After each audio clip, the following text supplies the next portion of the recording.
Hello learners, welcome. Today we shall be talking about a very important portion in financial accounting, that is depreciation. Now business organizations incur expenditure on fixed assets like land, building, machinery, equipment, tools, etc. And the benefit of these kinds of expenditure on fixed assets is derived for a long period of time. Now, it is not possible that you charge the entire expenditure of these expenses on fixed assets to the current year profits. Then what will happen if you charge this amount in the profits of the current year? The profits of the current year will go down and also the results would not be very consistent. That is, you will not be able to compare the profits for large number of years. And since the benefit is going to accrue to the business over a long period of time, therefore, it is beneficial and in the interest of the business that we charge these expenditure in small portions to the useful life of the asset. Now, this portion of the total cost of the fixed asset which is charged to the profits for the current year as an expense is what is referred to as depreciation. So, in this chapter, we shall be talking about the meaning and concept of depreciation, the causes of depreciation, objectives of depreciation and the factors affecting depreciation. So, let us start learning about first of all what is depreciation. As I just explained to you that it is an amount which is incurred by the business organization on their fixed assets and the benefit is going to arise over a long period of time. So, depreciation is an expense which is charged during a year for reduction in the value of fixed assets arising because of the normal wear and tear and obsolescence. Now, what is normal wear and tear? Normal wear and tear is when the value of the asset declines either because of its use or because of passage of time. And obsolescence is again the reduction in the value of the asset due to reasons such as the change in technology, fashion, taste and market conditions. Now, let us go further and understand that what are the causes of depreciation. Now, let us understand that how does the normal wear and tear lead to reduction in the value of the asset. It is primarily because of two reasons. First is due to usage and second is due to the passage of time. As every asset has a particular useful life of the asset in which it is going to give us production or give us services. And when we keep on using it constantly over the years, there is a decline in the value of the asset or the worth of that asset decreases. So, this is the usage or due to the usage of the asset. Similarly, the second reason could be because of passage of time. Even if you are not putting the asset to any use, it is lying idle, but because of elements of nature, wind, sun, rain or any other physical deterioration, again the value of the asset goes down. For example, let us assume that you buy a car. What will happen? If you are using it, then also there will be a decline in the value of the asset, or even if you are not putting the car to use, it is just standing outside your house, you will not be able to get the same amount as you paid it in the showroom at the time when you bought the car. So, it is either because you are constantly using the car or even if it is not usage of the car and it is lying outside your house, but because of the passage of time, the value of the car declines. So, this is what is meant by the normal wear and tear of the asset. The second cause of depreciation is obsolescence. Obsolescence again leads to a decline or a reduction in the value of the asset and it arises because of two reasons. First is development of improved or superior equipment and second is the change in fashion, style, taste or market conditions. Now, due to the development of improved or superior equipment, what happens is that the earlier assets that were put to use are discarded because now you have better and improved version. For example, steam engines became obsolete with the arrival of diesel and electric locomotives, or similarly the color TVs replaced the black and white TVs. So, as a result, when you are discarding a particular asset because now you have better and improved version, that what is referred to as obsolescence. Obsolescence can also arise due to the change in fashion, style, taste or market condition.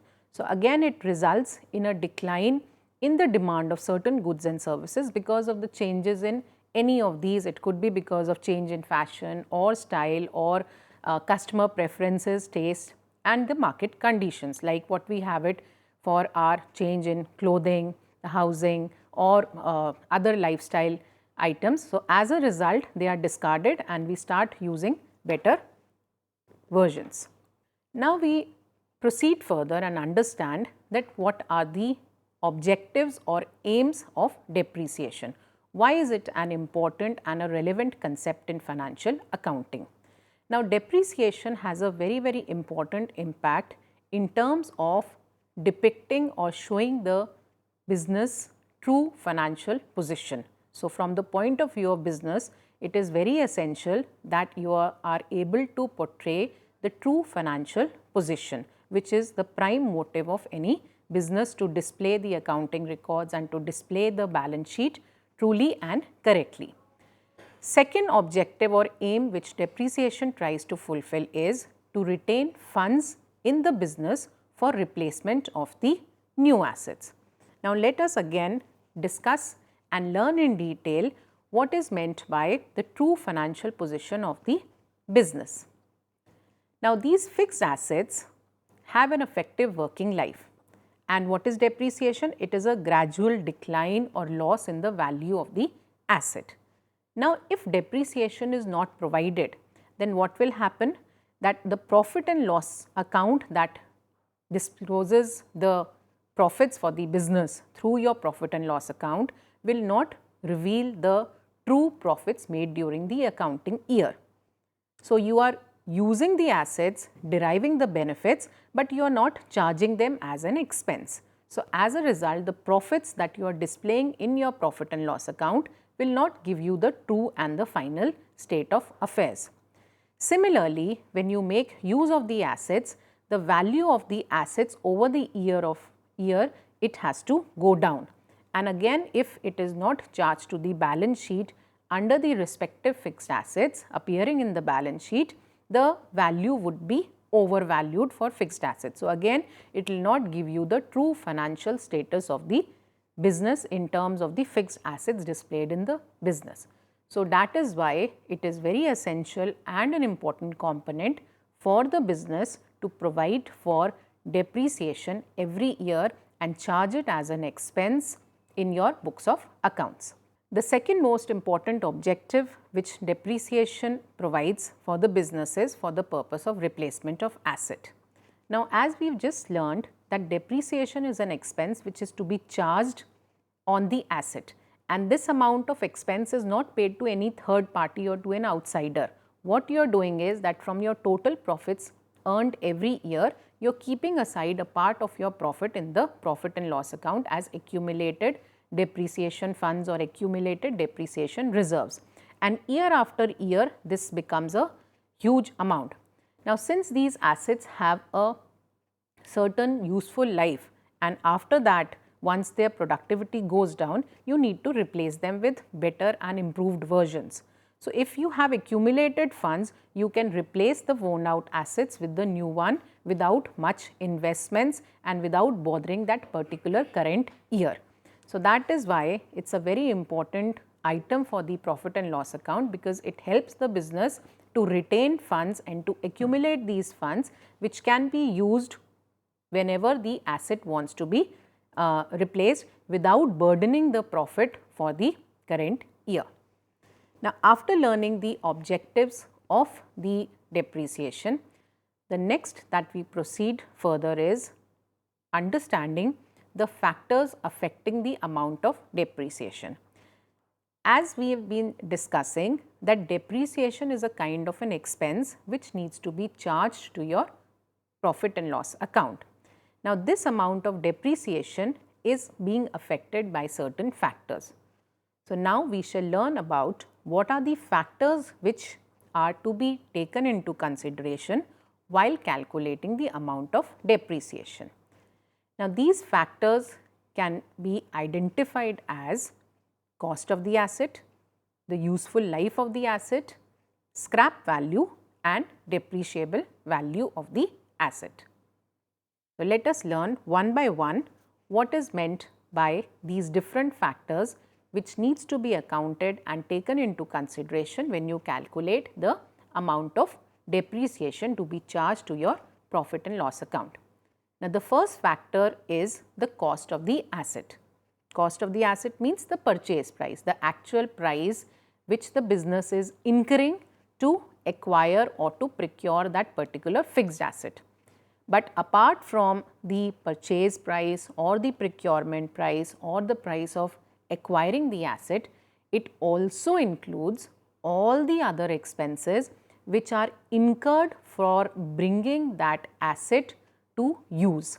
So, to make it into workable position, you are also going to incur certain other expenses apart from the actual or the cost of acquisition.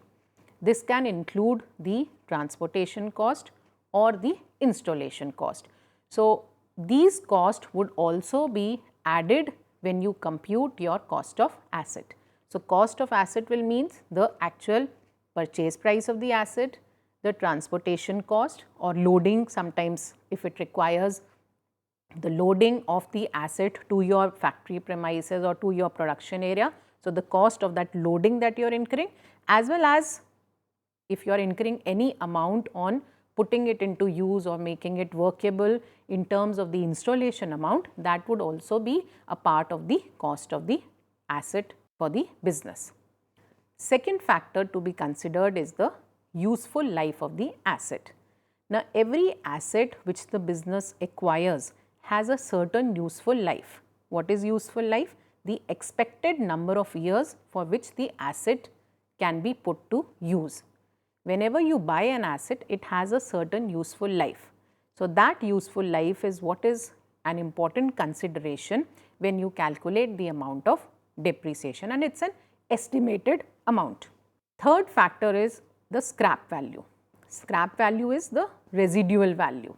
That is, when the asset, when it is not of much use or its productivity has declined, then it needs to be replaced by a better version or with a new asset. Now, it will be sold to the scrap dealer. So, the amount which you are able to get from the scrap dealer is what is referred to as the scrap value of the asset. And the last factor is the depreciable value of the asset. So, the depreciable value is the cost of the asset minus the scrap value, and we just learnt about how the cost of the asset is calculated. So, the cost of asset minus whatever residual value or the scrap value that you are able to get after selling it to the scrap dealer needs to be subtracted from the cost of asset, and what you get is the depreciable value of the asset. Now, let us, so this is what is depreciable value of the asset, cost of the asset minus the scrap value. Now, let us take a small example to understand that what is the depreciable value of an asset or how it is computed. So, let us take this example. A generator was purchased for rupees 5 lakh, rupees 1500 was paid for crane for its loading, rupees 7000 was paid for transporting it to the factory, and rupees 2000 was spent on its unloading at the factory. The generator was estimated to run for 10 years and thereafter would be sellable for rupees 60,000, and we need to compute the depreciable value of the asset. So, for the purpose of computing the depreciable value of the asset, first we need to determine that what is the cost of the asset. And I just explained to you that when you compute the cost of the asset, apart from the purchase price or the procurement price, you have to add all the other expenses which the business is incurring for making the asset or bringing the asset to its workable form. Now, as it is evident from the question that you have a purchase price of 5 lakh rupees on the generator, then there are expenses on loading to an extent of 1500, Then there are transportation expenses for 7,000, and then there are also expenses on unloading. So, the sum total of 5 lakh plus 1500 plus 7,000 and plus 2,000, which makes it a total of 5,10,500 would be the total cost of the asset. And from this, in order to determine the depreciable value of the generator, we deduct the scrap value. And in the question, the scrap value mentioned to us is that when you sell it to the scrap dealer, you are able to realize 60,000 after the useful life of the asset. So, from this cost of 5,10,500, we subtract the scrap value of 60,000 and we get an amount of 4,50,500. So, this becomes the total depreciable value of the generator which the business would be charging now to the profit and loss account over the useful life of the asset. So, it is not that you are going to charge this entire amount of 4,50,500 in the same year in which the generator is being bought, but now we will divide this into the useful life of the asset, and we will learn more about it, that how this is to be bifurcated and how this is to be divided and how the amounts are to be charged to your profit and loss account over the useful life of the asset under the topic on methods of charging depreciation. So, we just learned about how the depreciable value of the asset is computed, and this would be charged over the useful life of the asset in the profit and loss account.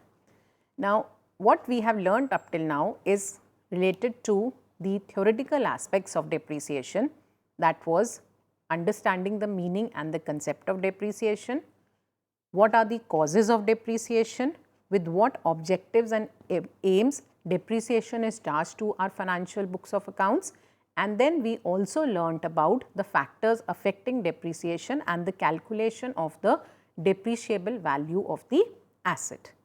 Now, in the next part on depreciation, we would be talking in detail and learning about the accounting aspects related to the methods of charging depreciation. So, once this depreciable value is calculated, how it is to be charged in the books of accounts over the useful life would be taken up in the second part. Thank you for listening.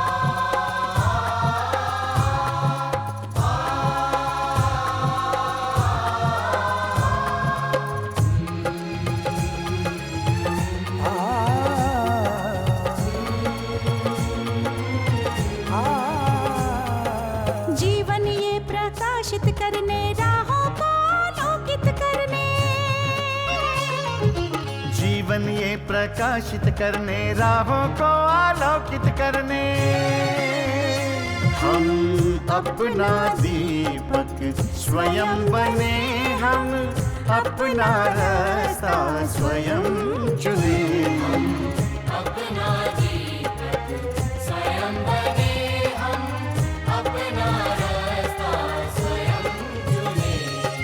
जीवन ये प्रकाशित करने राहों को आलोकित करने।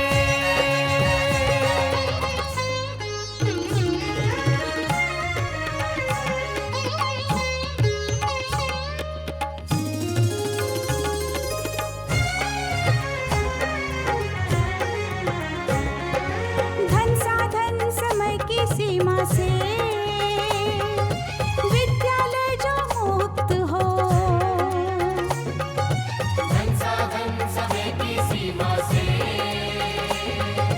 विद्यालय जो मुक्त हो। कभी पढ़े हम कहीं पढ़े वे विषय की लोच से युक्त हो, कभी पढ़े हम कहीं पढ़े वे विषय की लोच से युक्त हो। मित्रों हम उठे और जागे, मंजिल आने की ध्वनि सुने, हम अपना दीपक स्वयं बने, हम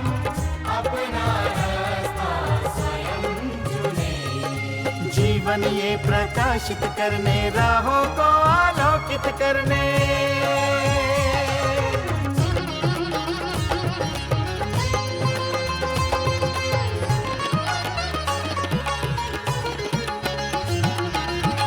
राष्ट्रीय मुक्त विद्यालय का है द्वार खुला सबकी खातिर। शिक्षा परीक्षा का अवसर एक बार ही क्यों मिलता फिर।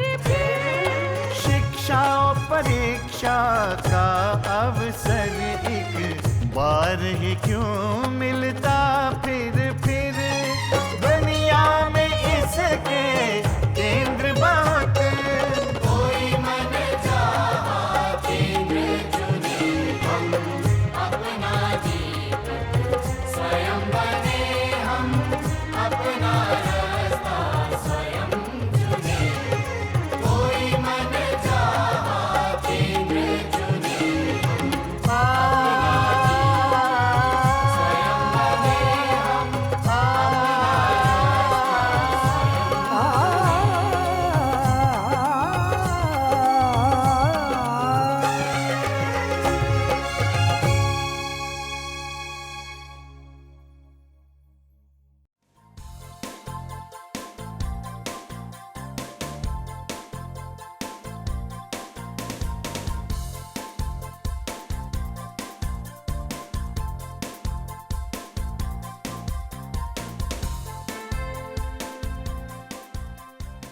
घर बैठे पाएं राष्ट्रीय मुक्त विद्यालय शिक्षा संस्थान यानी NIOS में एडमिशन, वो भी एकदम आसान तरीके से, जिससे शिक्षार्थियों को होगी समय और धन दोनों की बचत। NIOS से शिक्षा कभी भी कहीं भी। शिक्षार्थियों, क्या आप जानते हैं NIOS में एडमिशन लेने का सरल और सुगम तरीका, जिससे शिक्षार्थियों को ऑनलाइन प्रवेश लेने में सहूलियत मिलती है। NIOS में प्रवेश की प्रक्रिया पूर्णतया ऑनलाइन है। शिक्षार्थी घर बैठे इंटरनेट द्वारा प्रवेश के लिए सबसे पहले NIOS की वेबसाइट www.nios.ac.in पर लॉगिन करें। अपना ईमेल आईडी और पासवर्ड डालकर अपना पंजीकरण करें। पंजीकरण के बाद लॉगिन करने पर ऑनलाइन प्रवेश हेतु आवेदन पत्र खुलेगा। आवेदन पत्र को निर्देशानुसार भरें और प्रिंट आउट लें। इस प्रिंट आउट पर अपनी फोटो संलग्न करें। ऑनलाइन प्रवेश के लिए शुल्क हेतु भुगतान के तरीके हैं: क्रेडिट कार्ड के द्वारा, डेबिट कार्ड के द्वारा, राष्ट्रीयकृत बैंक के ड्राफ्ट के माध्यम से, जो कि सचिव NIOS नई दिल्ली या नोएडा के पक्ष में देय हो।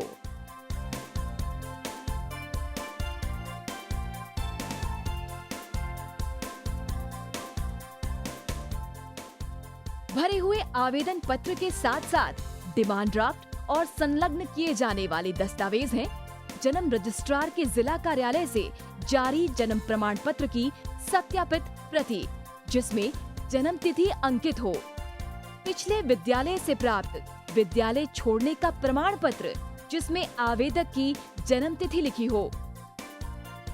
प्रवेश फॉर्म का प्रिंट आउट NIOS के संबद्ध क्षेत्रीय केंद्रों पर 10 दिनों में पहुंच जाना चाहिए, अन्यथा उचित दस्तावेज ना लगे होने पर आवेदन फॉर्म रद्द किया जा सकता है।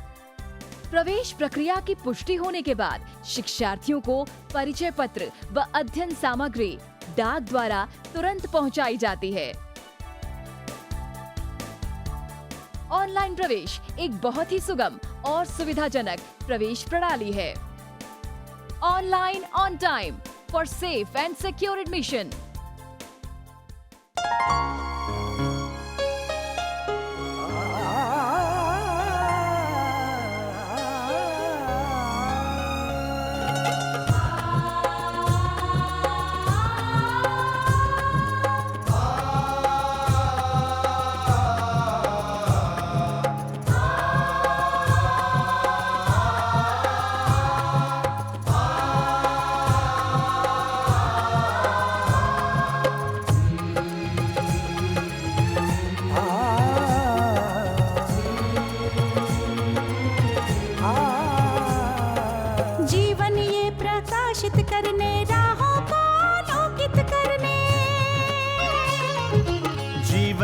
प्रकाशित करने, राहों को आलोकित करने।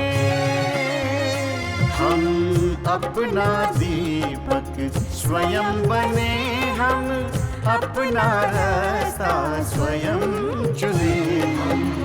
अपना दीपक स्वयं बने, हम अपना रास्ता स्वयं चुने। जीवन ये प्रकाशित करने, राहों को आलोकित करने।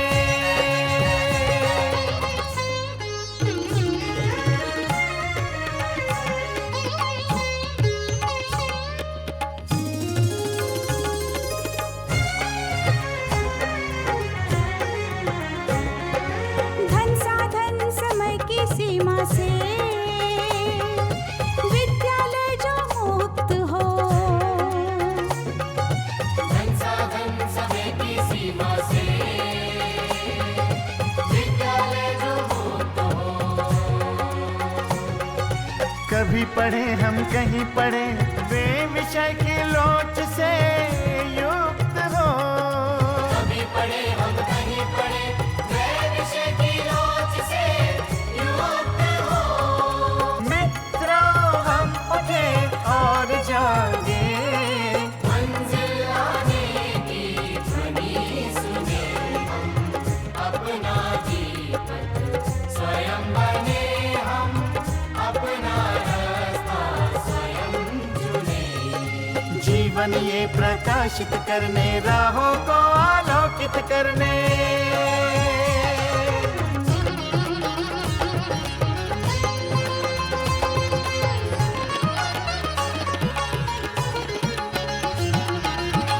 राष्ट्रीय मुक्त विद्यालय का है द्वार खुला सबकी खातिर।